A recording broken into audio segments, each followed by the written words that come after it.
Hey guys, this is gonna be a guide for Voyages of Volatility in Reveries in the Rain. So let's first of all take a look at the rewards and why you would even play this. You play this to obtain yourself these 4 keys of thought, and in order for you to accomplish that, you have to rack up a total of 60,000 points spread across these 3 battles. So let's start taking a look at the first battle, in which you have to bring plant type afflatus characters. Do you see this here? This is the recommended type, and that is 100% necessary. Without plant type afflatus characters, you won't be successful, as you will not only deal the normal plus 30% damage, but an additional plus 30% damage. So that is a total of 60% more damage, and yeah, you will have to make use of that in order to rack up enough points. Also, yeah, the enemies gain damage taken reduction plus 15 if you don't use a plant type. So that's a key here. There is another mechanic called Scalding, which sets your incantations on fire, and you have to use them in order to get rid of that fire. If you don't do that, you take some damage at the end of your round, but this is nothing you have to worry about too much. What you have to worry about a lot are 3 things. And first of all, that's using plant type afflatus characters that deal damage.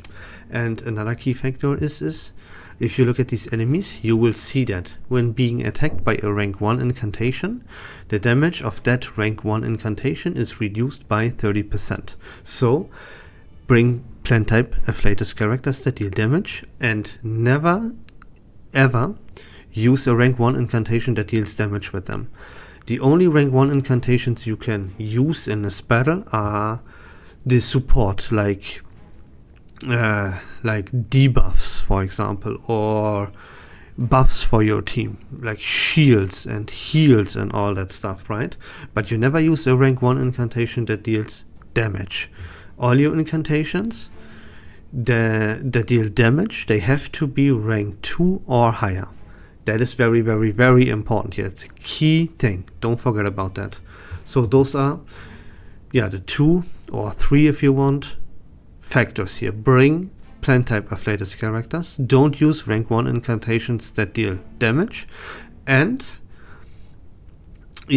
keep that Scalding mechanic in mind, but don't worry about it too much. Then there's more, as if you go to the Isles of Echo here, then you can see you have 3, let me call them beasts, which you can choose one to bring to that battle. And for this particular battle that we just looked at, you want to bring the Mountain Ghost. And whenever, of course, right, you know this from normal battles in Reveries in the Rain, whenever they have their attack ready, you use it, you spam this as much as possible, right? That is needless to explain. But there's this thing here, and this is a skill tree, and as you can see, and there are 3 key nodes, which are those big ones right here. So you have to take a look at them and figure out which one fits your team the best. Let's go over them real quick, one by one. So this one right here on the right does, when Mountain Ghost attacks, you copy 3 instances of poison from the main target onto a random enemy. So if you use a poison team that evolves around Rillo, Tuesday, Sotheby, if your main source of damage is poison, this is the node here that you want to unlock for the Mountain Ghost. Let's take a look at the second node that is on top. That does when a plant ally casts a rank 2 or 3 incantation, and remember, we do never want to cast a rank 1 incantation with a plant ally, right? So this will always apply. Then there is a 25% chance to cast it 1 additional time. That is pretty nuts. So this is probably the best note overall, and probably what you want to go for. What I did here you can completely ignore, right? This note here on top, that is probably the one that you want to unlock, unless you use a poison team, then you want to go for the right one. So let's take a look at what I did. Since I used Jessica and Druvis, and they evolve all around Petrify, right, turning your enemies to stone, I chose this one for my particular team, because when the Mountain Ghost casts an ultimate, the main target gets petrified for 1 round. My team with Jessica and Druvis synergize very well around it, and that's why I took this one. That helped me out a lot. And yeah, those are all the things that you have to keep in mind for this battle. Again, bring plant type Afflatus characters that can deal damage. Keep that scalding, the burn on your incantations in mind. Don't use rank 1 incantations that deal damage, and bring the Mountain Ghost. And there you go, that's the first battle for you. So let's move on and take a look at the second battle and figure out what we have to do here. Yeah, also keep in mind, of course, you already know this, right? These beasts, how I call them, they have to be leveled up to level 10. Bring them to max level, right? Needless to explain. You see here, this is level 10, right? This is max level, and all of your beasts should be level 10. Needless to explain, you already know this from the regular Reveries in the Rain.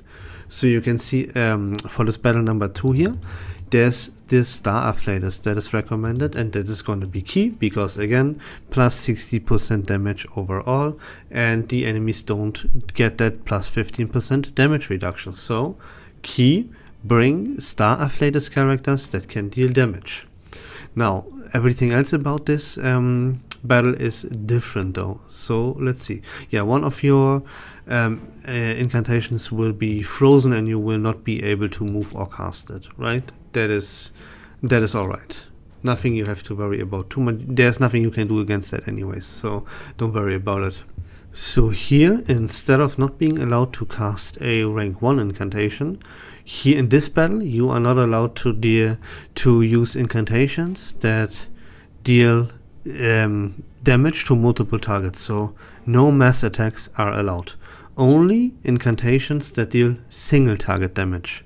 Because, yeah, first of all, the enemies have mass damage taken minus 25%. So everything that would hit more than one enemy will deal significantly less damage. So refrain from it.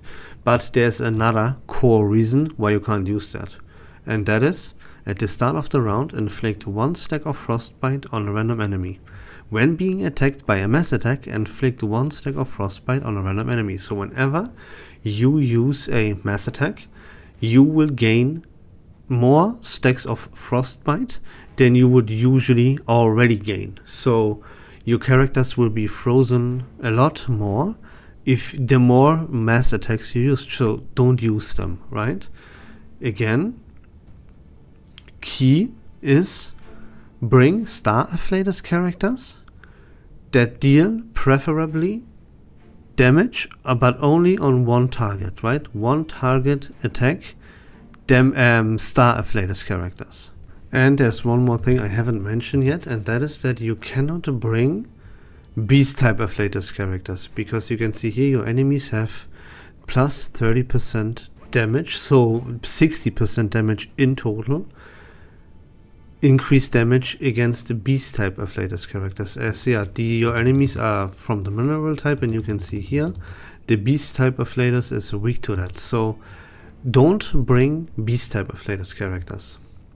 Alright, let's go over this one more time real quick. You bring to this battle, you have to bring Star Afflatus characters that excel at using one target incantations. Do not use any mass attacks here in this battle whatsoever. Then you don't bring Beast Afflatus characters to this battle, and that's all you have to worry about. But again, you have to choose on the correct beast. And in this case, it's this one right here, Star of Misfortune. Again, you don't have to worry too much about what the attack does, as whenever it is ready, you will use it anyways.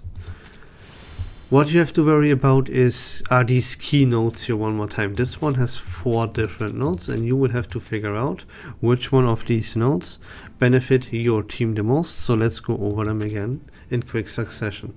This one here on the right does, when a star character scores a critical hit, you gain 1 energon. That is what you need to charge up in order for your beast to be able to attack, right? And this can trigger up to 1 time per character per round. So if you use star characters that excel at critical hitting, then you will charge up the attack of your beast faster. Not too shabby.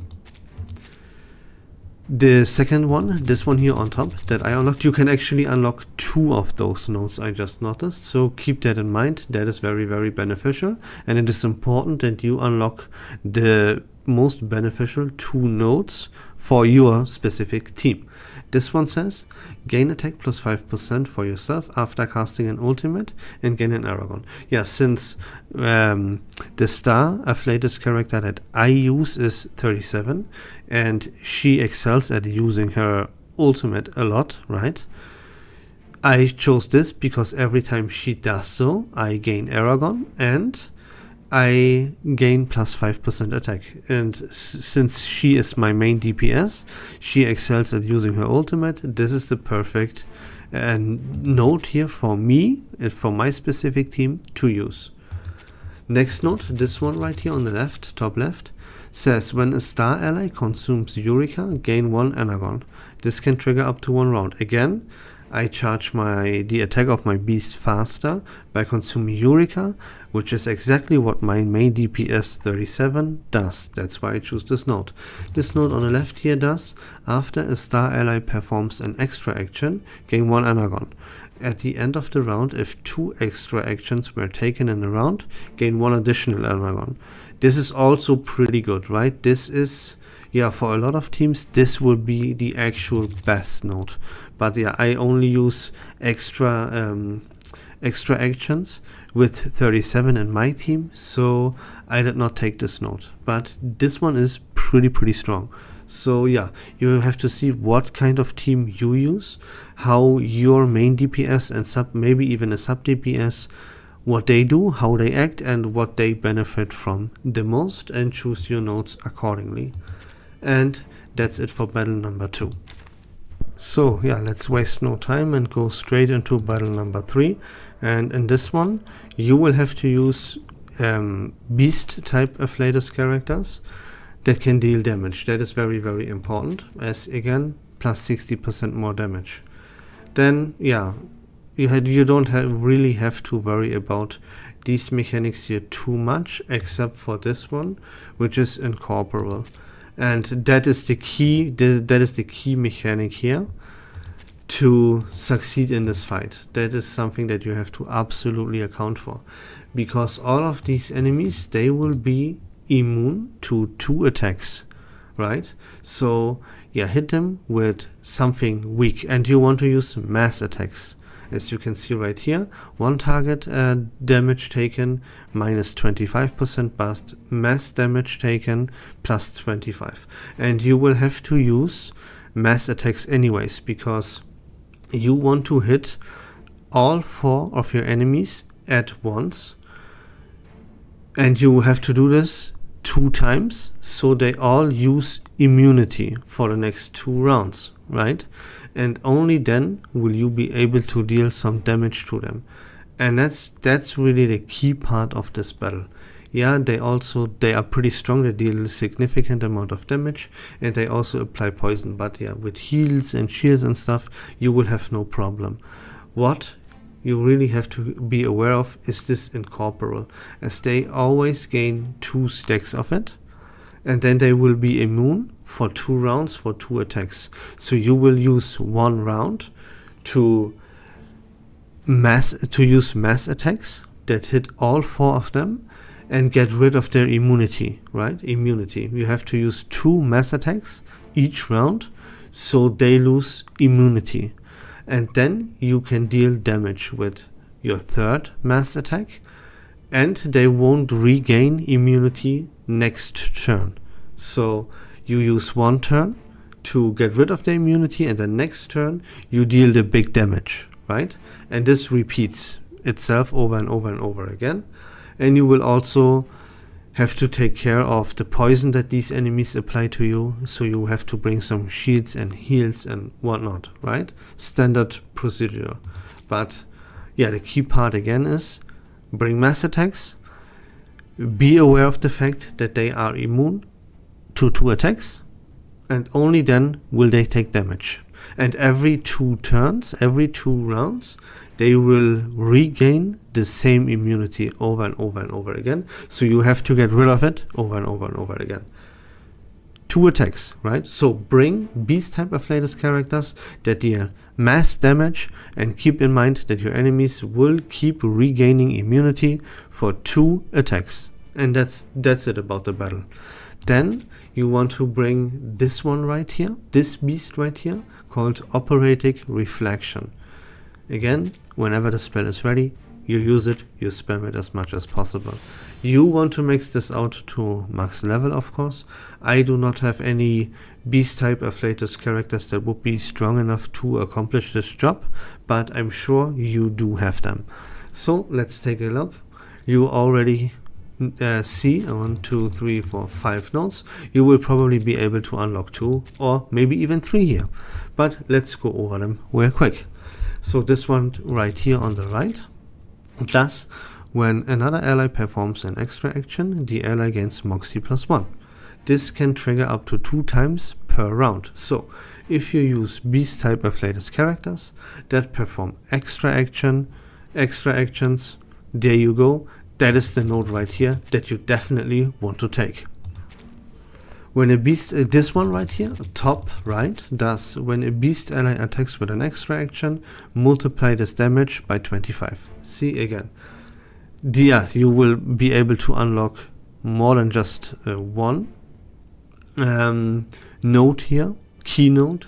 So these 2 here, the 2 on the right side, are already a very good combination.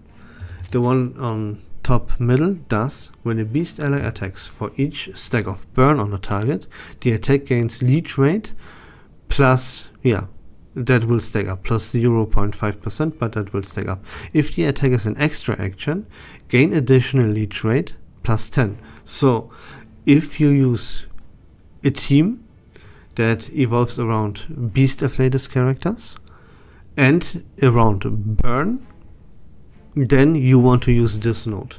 You could also do something very specific and you can combine, right, beast type afflatus characters that excel at dealing damage via extra actions and pair them with any other characters that apply burn, right? So again, if your team evolves somewhat around burn, this is the node right here in the middle top that you want to take. This 4th node on top left does the following. When a beast ally attacks, for each stack of burn on the target, the attack gains penetration rate. Yeah, we can already see how this goes, right? These 2 on the right are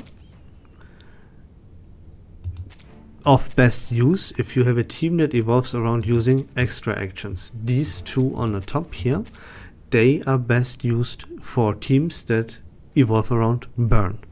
Now let's check the last node out, this one here on the left, and see what it does. Heat limit plus 100. Active incantations grant up to 4 heat, consume 200 heat to deploy the array, perpetual flames, and gain 50 heat after cast. Perpetual flames, does the enemy burn stacks will not decrease on resolve. When an ally takes an action, the excess burn stacks they inflict grant. What? Let me read that again. When an ally takes an action, the excess burn stacks they inflict grant an equal number of pre-ignition stacks. Okay. So Yeah, you will. Yeah, it all depends on. I don't know, right? It all depends on how many nodes you will be able to unlock, and what your team does. If your team doesn't have anything to do with burn mechanic, then these 3 nodes here are rather useless, I would say. This one here still has some value, as it also evolves around extra actions. So yeah, we can already easily tell that the best thing you can do here is you use beast afflatus characters for this fight that evolve around using extra actions and use a lot of mass attacks. And then you take either these 2 nodes here on the right, or if you are able to unlock 3 key nodes, you take this one in the middle as well.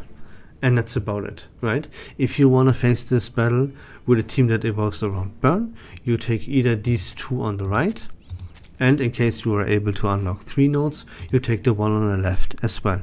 And there you go. That's all about battle number 3. And this is how you have the best chance, at least, to gain yourself 60k points across all 3 of these levels. I hope that was informative and even a little bit of fun. If you like Reverse 1999 content in general, please consider leaving a follow on my channel. I would really appreciate that. But until next time, take care of yourselves, have a great day, and we love this game.